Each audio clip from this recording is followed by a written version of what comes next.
can't have fiat currency without war, and you can't have war without fiat currency. It's fair, yeah. I think the last 100 years has been the century of war because the last 100 years have been the century of nation states printing money. Yeah, yeah. I mean, in the it's got a good ring to it. There will be war without fiat, but to this scale that we are seeing, modern warfare exists because the government doesn't need to ask the people to support its wars. It just makes the money. This is a problem of just general population scale, right? So we talk about why are people mad at cops? Why do you end up with defund the police? Or why are people mad at healthcare CEOs? If you go back 300 years, you have a small town of a couple hundred people, and there's a guy who's known to be a dick who's dumping human waste in the river. He shows up to buy bread, and they go, "You get out of here! You screwing everything up for everybody." He knows that he's got a community of people who are going to excise him. They're going to ostracize him. All the people are like, no, you can't be exiled, or like, we can't do these things. Now, a corporate CEO who's screwing people over and knows it can walk into any Starbucks, any store, and there's never going to be any social consequence. Yeah. So the U.S. government, the people know they're ripping them off. The people know these wars are bad. They continually express their distaste for these wars, but the people who are making the war machine happen have anonymity and will walk into any store, any building, and no one's going to say anything. There's no shame, there's no shunning, there's nothing. Because of that, they can keep printing money and keep ripping us off while we know it's happening. Yeah. The misuse of the dollar is really what's going to be its own downfall, right? We saw it particularly when the U.S. weaponized the financial system against Russia when the Ukraine war started. And that was really a big red flag to all the other nations to evaluate their standing. If you're completely reliant on the SWIFT network and the U.S. dollar, your country is now vulnerable to another country changing their opinion of you, and they can start cutting you off from the economics of the world.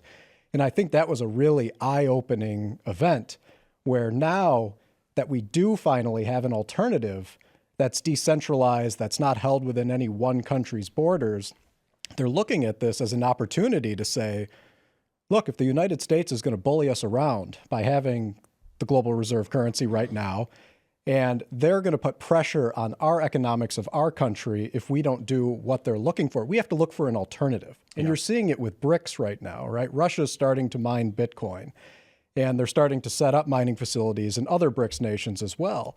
And that's important to note because the reason that they have to do that is because not every country has the luxury the U.S. is going to have if we try to start a strategic Bitcoin reserve where we have to buy it in the dollars we print, right? We create the currency that we're accumulating Bitcoin in because we have the luxury of being the global reserve currency. If you look at all the other nations across the globe, they don't have that same luxury. A lot of them don't have the military power. A lot of them don't have the economic power.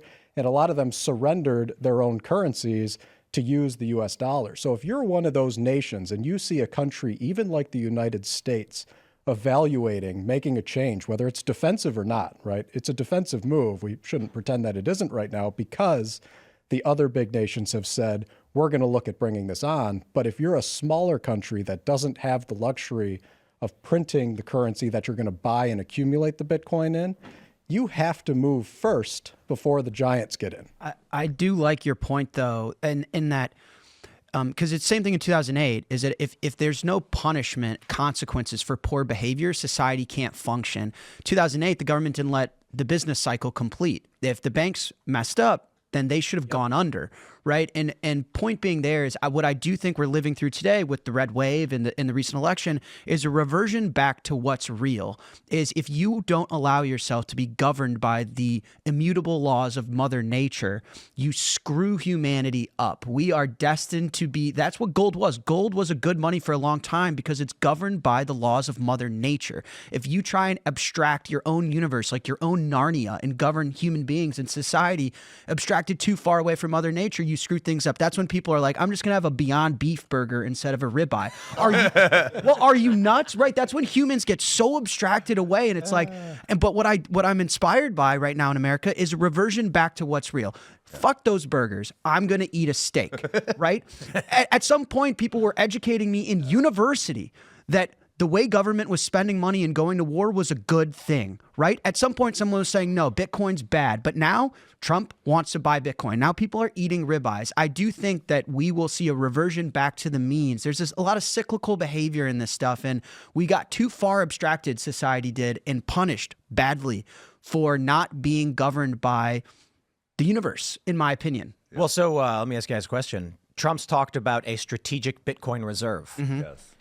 I mean, if Trump buys 500 billion in Bitcoin overnight to create a reserve, I mean, the price is going to jump, what, 20% instantly or what? More. Yeah. Right. Because certain people just aren't going to sell. Like, I'm just Right. not going to sell my Bitcoin. He's probably not. He's probably not. You know, so you have probably this really large illiquid supply where we're just not going to sell it at probably any price. Well, I mean, Bitcoin's the only, they call it a scarcity. It's the only thing with an actual fixed supply. In financial markets, with more demand comes more supply. If everyone wants an iPhone, Apple can make as many iPhones. You can't make any more of this thing. So we've never seen price discovery in something.